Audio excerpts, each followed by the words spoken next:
السلام علیکم کتونکو اخیلی سوزی مخاطب یم. دا ډېره افسوسناک او د تشویشناک صورتحال دی چې د پاکستان او د افغانستان د ریاستونو چې کوم یو کلیش روان دی او هغه په باقاعده جنګ کې بدل شوی دی.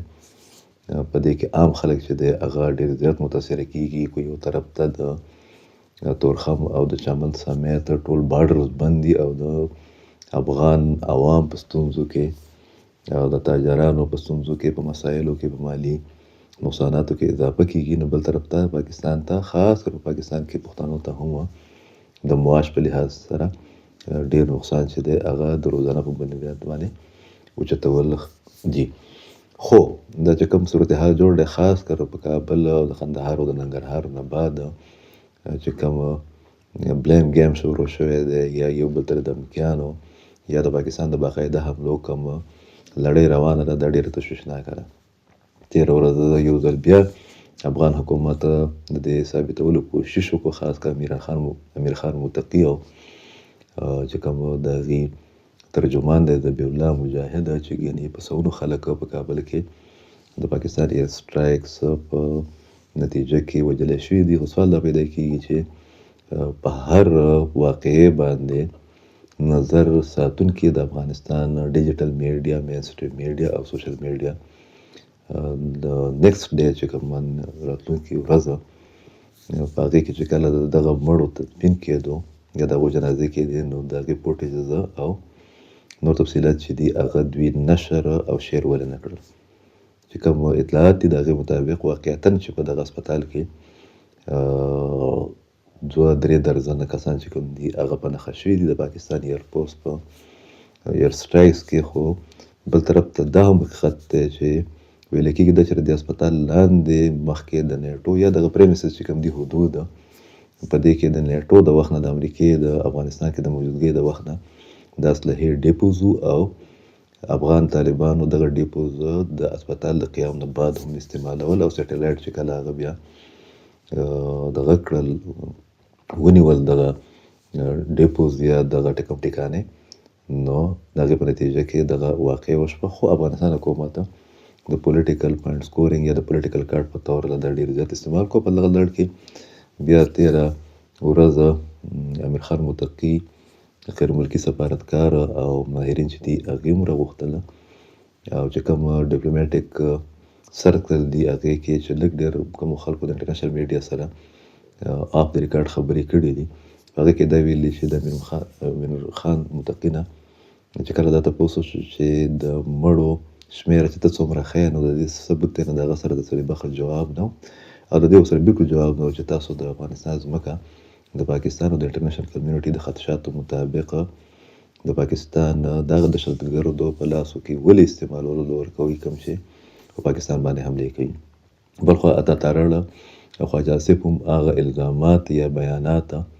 د افغان حکومت هغه رد کړي دي، کوم په بنیاد باندې چې هغې دا دعوه کوي چې په عام سویلین باندې پاکستان بمباري کوي. تېره شپه یو ځل بیا د مختلفو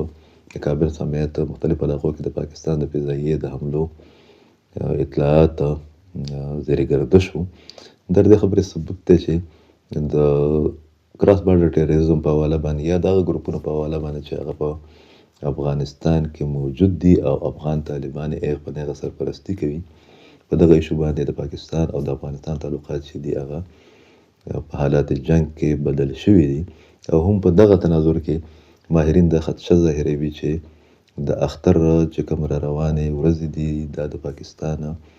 د سکیورټي په حواله باندې او بیا د پاکستان د جوابي یا د جاري حملو په تناظر کې چې دا انتهایی خطرناکې دي. په دغه حواله باندې په پېښور کې، په کوټه کې، په اسلام آباد کې غیر معمولي سکیورټي انتظامات چې دغه شوي دي، ځکه چې د افغانستان د طرف نه د حملو خدشه ده. خو په دغه ټوله منظرنامه کې که موږ وګورو نو بنیادي نقطه چې هغه د دواړو ملکونو په دغه تعلقاتو کې د غټ رکاوټ د بحالۍ یا د مذاکراتو په آغاز کې هغه دا دی چې افغان حکومت یا طالبان دا نه تسلیموي چې د هغو ځمکه استعمالیږي د پاکستان یا د نورو ملکونو خلاف. دغه پس منظر کې یو بله بیانیه چې ده هغه د هغه افغانانو خویندرونو طرف نه مخې ته د سوشل میډیا په ذریعه باندې را روانه ده، کوم چې په افغانستان کې اوسېدل هم خپله بې عزتي ګڼي، د پسماندګۍ او د یارۍ نښه یې ګڼي. هغې بل یو ځای د یو نابغه روزګار دغه چې د آیډیا دا ورکړې ده، مطالبه کوي چې په افغانستان کې د پاکستان سفارتخانه هغه بند کړی شي. دغه خلک چې په دې کې بعضې جرنالستان هم شامل دي او هغه کنځل کوي باقاعده په خپلو باندې په افغانستان کې ژوند تېرول چې دي هغه نه ګواره کوي، بلکې په هغه وخت کې په افغانستان ته نه دي راغلي چې په کوم وخت کې د اشرف غني او د حامد کرزي صاحب حکومت و، هغې دا تکلیف هم نه کوي چې کم از کم دا پته ولګوي چې پاکستان سفارتخانه په افغانستان کې د ټولو نه مصروفه ترینه سفارتخانه ده او هغې ته روزانه په زرګونو باندې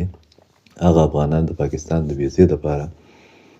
درخواستونه ورکوي، منتونه کوي، سفارشونه کوي، کوم چې د افغانستان نه د افغان رژیم د دغه رویو پالیسو د وجې نه راوتل غواړي. په دغه کې په دغه ټول بلیم ګیم کې یا جنګي حالات کې موږ ته د افغانستان د عام وګړي اواز چې دی هغه ځکه موږ ته په نظر باندې نه راځي یا موږ ته اورېدلی کېږي نه چې هلته کې په اظهار رایې باندې، هلته کې د هغو د مسایلو په خبرو کولو باندې قدغن دی. خو بعضې زمونږ جذباتي خلک خاص کر چې هغه پښتانه دي، هغې د دغه پوره خوني جنګ نه یا د دغه کشیده صورتحال او جنګي حالاتو نه د خپل ډالر ګیم او یو څه جوړه کړې ده او زموږ د خلک چې بیا کله معلومات ورکوي یا ورسره لږ خپل پوینټ اف ویو شیر کوي نو هغې ته بیا کنځل کوي. او هم دغه هغه رویې دي چې د هغې په نتیجه کې په یو دور کې هم افغانستان چې دی هغه د بدقسمتۍ نه ښه ورځ نه ده لیدلې، کو هغه د بادشاهانو دور و، کو هغه بیا د ډیموکریټس دور و، کو هغه د سیکولر حکمرانانو دور و، کو هغه د اشرف غني او د حامد کرزي دور و، کو هغه اوس د طالبانو دور دی. مننه.